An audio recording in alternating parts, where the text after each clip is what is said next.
आज मैं आपको अपने फेवरेट नेपोलियन हिल की स्टोरी उन्हीं की जुबानी बताने जा रही हूँ। नेपोलियन हिल कहते हैं, आज मैं आपको ऐसा साइकोलॉजिकल हथियार बताऊंगा जो मैंने 500 से ज्यादा ताकतवर लोगों से मिलकर सीखा है, जिससे कोई भी आपको इमोशनली हरा नहीं पाएगा। लेकिन वार्निंग देता हूँ कि ये वीडियो 30 सेकंड में बंद कर दिया तो जिंदगी भर दूसरों के रिएक्शंस के गुलाम रहोगे। लेकिन अगर आप मेरे साथ अगले 10 मिनट रुके रहे तो मैं आपको ऐसे सीक्रेट बताऊंगा जो एंड्रयू कार्नेगी ने मुझे बंद कमरे में बताया था। अस्सलाम वालेकुम, गुड मॉर्निंग एवरीवन। देखती आंखों सुनते कानों को मेरा सलाम, नमस्ते। उस रात उन्होंने कहा था, नेपोलियन ये टेक्निक सिर्फ उन्हीं को सिखाना जो इसे संभाल सकें, बाकी लोग इसका गलत इस्तेमाल करेंगे। तो बताओ, तुम तैयार हो? देखो दोस्त, मैं तुमसे झूठ नहीं बोलूंगा। मैंने पूरी जिंदगी एक ही चीज स्टडी की, वो लोग जो हार नहीं मानते उनमें आम इंसान से अलग क्या होता है। 25 साल 500 से ज़्यादा मिलेनियर्स और इंडस्ट्रियलिस्ट के साथ रहा हूँ। उनके घर में गया, उनके घर खाना खाया, उनकी बात को नोटिस किया, और सबसे हैरान कर देने वाली बात जो मुझे मिली वो ये थी, ये लोग ज़्यादा टैलेंटेड नहीं थे, ना ही ज़्यादा लकी थे। बस एक चीज़ थी जो इन्हें अलग बनाती थी, इनका दिमाग किसी भी बाहरी चीज़ से हिलता नहीं था। इंसल्ट सुनो, स्माइल करो, रिजेक्शन मिले नेक्स्ट मूव पर फोकस करो, फेलियर आए लेसन निकालो और आगे बढ़ो। जैसे इनके अंदर कोई स्विच है जो इमोशंस को कंट्रोल करता हो। आज मैं तुम्हें वो स्विच देने जा रहा हूँ, लेकिन पहले लाइक बटन दबाओ, क्योंकि ये वीडियो आपकी लाइफ में टर्निंग पॉइंट बनने वाला है। अगले 6 महीने बाद तुम सक्सेसफुल होंगे तो तुम्हें याद रहेगा कि ये वीडियो जहाँ से सब बदल गया था। तो लाइक करो, सब्सक्राइब करो और बेल आइकन दबाओ। अब असल खेल शुरू करते हैं। वो रात जब मुझे समझ आया असली ताकत क्या होती है। 1937 की बात है। मैं एक छोटे से होटल रूम में बैठा था, अकेला, टूटा हुआ और हारा हुआ। मेरी किताब थिंक एंड ग्रो रिच को कोई भी पब्लिश करने के लिए तैयार नहीं था। हर किसी ने रिजेक्ट कर दिया। ये बिकेगी नहीं नेपोलियन, कौन पढ़ेगा ये फिलॉसफी बातें, लोग प्रैक्टिकल चीजें चाहते हैं। इसी रात में टूट गया था। 20 साल की मेहनत, 500 लोगों के इंटरव्यू, सब बेकार लग रहा था। तभी मुझे एंड्रयू कार्नेगी की एक बात याद आई। वो एक बार मुझे बोले थे, नेपोलियन, जिस दिन तुम्हें ये बात समझ आ जाएगी कि किसी की राय तुम्हारी सच्चाई नहीं बदल सकती, उस दिन तुम जीत जाओगे। उस रात मैंने ये फैसला किया। मैंने अपने दिमाग से एक सवाल पूछा, क्या मुझे यकीन है कि ये किताब लोगों की जिंदगी बदल सकती है? जवाब आया, हाँ। तो फिर किसी और की राय से क्या फर्क पड़ता है? उस रात से मैंने एक असूल बनाया, मैं सिर्फ उन लोगों की सलाह लूंगा जो वहां पहुंच चुके हैं जहां मैं जाना चाहता हूँ। बाकी सब शोर है। और तुम्हें पता है क्या हुआ? थिंक एंड ग्रो रिच छपी। आज तक 100 मिलियन से ज्यादा कॉपीज बिक चुकी हैं। अगर मैं उस रात हार मान लेता, अगर मैं इन पब्लिशर की बात मान लेता, तो आज तुम ये वीडियो नहीं देख रहे होते। तो असली सवाल ये है कि तुम कितने लोगों की बातों को अपनी सच्चाई बनने दे रहे हो।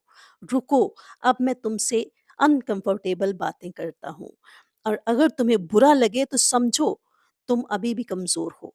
मैं सीधे बात करता हूँ। तुम यहाँ बैठकर सोच रहे हो, हाँ नेपोलियन सर सही कह रहे हैं, मुझे भी मेंटली स्ट्रांग बनना चाहिए। लेकिन ऑनेस्टली बताओ, कल किसी ने व्हाट्सएप पर तुम्हें इग्नोर किया, तुम पूरा दिन उसी के बारे में सोचते रहे ना? इंस्टाग्राम पर तुम्हारी पोस्ट पर कम लाइक आए, तुम डीमोटिवेट हो गए ना? किसी ने तुम्हारे सपनों का मजाक उड़ाया और तुम उसी पर डाउट करना शुरू हो गए ना? देखो, मैं तुम्हें जज नहीं कर रहा, मैं सिर्फ तुम्हें सच बता रहा हूँ, क्योंकि जब तक तुम ये नहीं मानोगे कि ये प्रॉब्लम है, तब तक सॉल्यूशन नहीं निकलेगा। हेनरी फोर्ड ने मुझसे कहा था, नेपोलियन, लोग मेंटली स्ट्रांग नहीं बनना चाहते, वो बस टेम्परेरी अच्छा फील करना चाहते हैं। इसीलिए वो मोटिवेशनल वीडियो देखते हैं, 2 दिन तक एक्साइटेड रहते हैं, फिर वापस वही पुराने पैटर्न में आ जाते हैं। ये सुनकर मुझे बुरा लगा था, लेकिन सच था। और अगर तुम सच बदलना चाहते हो, अब से हर बात को पर्सनली लो, हर रिजेक्शन को, हर क्रिटिसिज्म को, हर फेलियर को, और फिर खुद से पूछो, क्या ये मेरे अल्टीमेट गोल को अफेक्ट कर रही है? ज़्यादातर केसेस में जवाब होगा नहीं, तो फिर क्यों वेस्ट कर रहे हो अपनी एनर्जी? जॉइन दी रॉक फेलियर का सीक्रेट टेक्निक।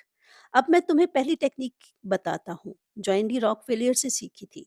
एक दिन मैं उनके ऑफिस में गया, उनके सामने ही आकर किसी ने उनको बुरी खबर दे दी, मिस्टर रॉक आपकी बहुत बड़ी डील फेल हो गई है, करोड़ों का नुकसान हो गया। मैं शॉक था। मैं सोच रहा था रॉक फेलियर गुस्सा होंगे, चिल्लाएंगे, कुछ तोड़ेंगे। लेकिन क्या हुआ? रॉक फेलियर ने बस 5 सेकंड रुककर आंखें बंद की, फिर आंखें खोली, स्माइल की और बोले, ओके, नेक्स्ट क्या करना है? बस इतना। उस आदमी के जाने के बाद मैंने पूछा, मिस्टर रॉकफेलर आप इतने सुकून में कैसे रह गए? करोड़ों का लॉस हुआ है। वो मुस्कुराकर बोले, नेपोलियन, मैंने खुद को एक असूल सिखाया है, जब भी कोई बुरी खबर आए मैं खुद को 5 सेकंड देता हूँ। उन 5 सेकंड में मैं खुद को फील करवाता हूँ। गुस्सा, दुख, फ्रस्ट्रेशन जो भी हो, मैं उन 5 सेकंड के बाद में वो सब डिलीट कर देता हूँ और फिर मैं सोल्यूशन पर फोकस करता हूँ, प्रॉब्लम पर नहीं। मैं हैरान था, इतना सिंपल, इतना पावरफुल। उन्होंने आगे बोला, देखो नेपोलियन, इमोशन एक वेव है, वो आती है और चली जाती है, लेकिन अगर तुम उसे पकड़कर बैठ गए तो वो तुम्हें डुबो देगी। इसीलिए मैं एक्नॉलेज करता हूँ, फील करता हूँ और फिर जाने देता हूँ। उस दिन से मैंने ये टेक्निक हर जगह देखी, थॉमस एडिसन, एंड्रयू कार्नेगी में। सबका अपना अपना वर्जन था, लेकिन प्रिंसिपल सेम था, feel it, except it, release it, move on. Thomas Edison की लेबोरेटरी में सीखा हुआ दूसरा टेक्निक, ये थोड़ा एडवांस है। मैं थॉमस एडिसन की लेबोरेटरी में गया था।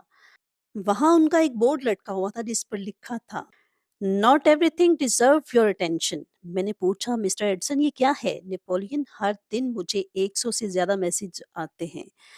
कोई मेरे एक्सपेरिमेंट को क्रिटिसाइज कर रहा है, कोई कह रहा है मैं टाइम वेस्ट कर रहा हूँ, कोई मुझे एडवाइसेस दे रहा है कि मुझे क्या करना चाहिए। अगर मैं हर मैसेज का रिप्लाई दूं तो मैं काम नहीं कर पाऊंगा। इसीलिए मैंने एक मेंटल फ़िल्टर बनाया है। उन्होंने मुझे एक नोटबुक दिखाई, उसमें सिर्फ़ 5 लोगों के नाम लिखे थे। एडिसन बोले, ये 5 लोग हैं जिनके ओपिनियंस मुझे मैटर करते हैं, क्योंकि ये मेरी फ़ील्ड के एक्सपर्ट्स हैं। उन्होंने कुछ अचीव किया हुआ है। इनकी इंटेंशंस अच्छी हैं, ये मुझसे आगे हैं, इनकी एडवाइसेस काम की हैं, बाकी सब ओपिनियंस हैं, फैक्ट्स नहीं। मैं स्टन्ट था। इतना सिंपल सिस्टम, इतना इफ़ेक्टिव। एडिसन ने मुझे एक और बात बताई, तुम जानते हो सबसे बड़ा वेस्ट टाइम क्या है? उन लोगों को कन्विंस करना जो तुम्हारी जर्नी पर नहीं है, जो तुम्हारे विजन को नहीं समझते, जो तुम्हारे लेवल पर नहीं है। उन्हें तुम्हें समझाने की ज़रूरत नहीं है, तुम्हें उनको समझाने की भी ज़रूरत नहीं है। बस तुम अपना काम करो, रिज़ल्ट से बोलो। उस दिन मुझे समझ आया, सबसे बड़ी फ्रीडम ये है कि तुम्हें हर किसी को जस्टिफाई नहीं करना पड़ता, वो मोमेंट जो सब बदल देता है। अब मैं तुम्हें अपनी ज़िंदगी का सबसे पेनफुल मोमेंट बताता हूँ। 1929 में एक ग्रेट डिप्रेशन आया। मैंने सब कुछ खो दिया, मेरा घर, मेरी सेविंग, मेरा बिज़नेस। लोग मुझ पर हँस रहे थे। देखो, Napoleon Hill think and grow लिखता है लेकिन खुद गरीब है, मोटिवेशनल स्पीकर है लेकिन खुद टूट गया है। उन दिनों में मैं छोटे से अपार्टमेंट में रहता था। कई दिन भूखा सोने के बाद एक रात मैं टूट गया। मैंने सोचा शायद लोग सही कहते हैं, शायद मैं फ्रॉड हूँ। उस रात मुझे नींद नहीं आई। सुबह 4 बजे उठा, मैंने अपनी सारी नोटबुक्स निकाली। वो 20 साल की रिसर्च, 500 से ज़्यादा इंटरव्यू, हज़ारों पेज, मैंने एक-एक पेज पढ़ा। एंड्रयू कार्नेगी के वर्ड्स, हेनरी फोर्ड की एडवाइसेस, वॉक फेलियर की फिलॉसफी, और सुबह 6 बजे मुझे अपना जवाब मिल गया। एक पेज पर मैंने खुद लिखा था, success is not about never falling, it's about rising every time you fall. उस मोमेंट मुझे रियलाइज हुआ, मैं वो प्रिंसिपल सिखा रहा था जिन्हें मैंने खुद टेस्ट नहीं किया था। अब असल टेस्ट था, क्या मैं वो करूंगा जो मैं दूसरों को बोल रहा हूँ? उस दिन मैंने ये फैसला किया, मैं अपनी फिलॉसफी को प्रूव नहीं करूंगा, मैं इसे लाइव करूंगा।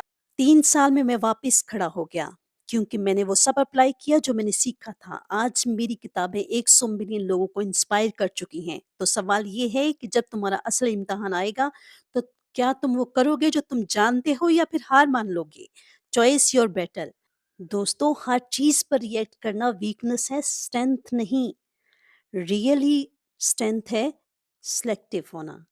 अपनी एनर्जी को रिकॉर्ड करना और सिर्फ उन चीज़ों पर फ़ोकस करना जो ट्रूली मैटर करती हैं। ये सुनकर आपकी ज़िंदगी बदलनी चाहिए। मैंने रियलाइज़ किया जितना तुम रिएक्ट करते हो, उतना तुम कंट्रोल खोते हो। जितना तुम इग्नोर करते हो, इतने पावरफुल बनते हो। इसी के साथ इजाज़त चाहती हूँ। अल्लाह हाफ़िज़।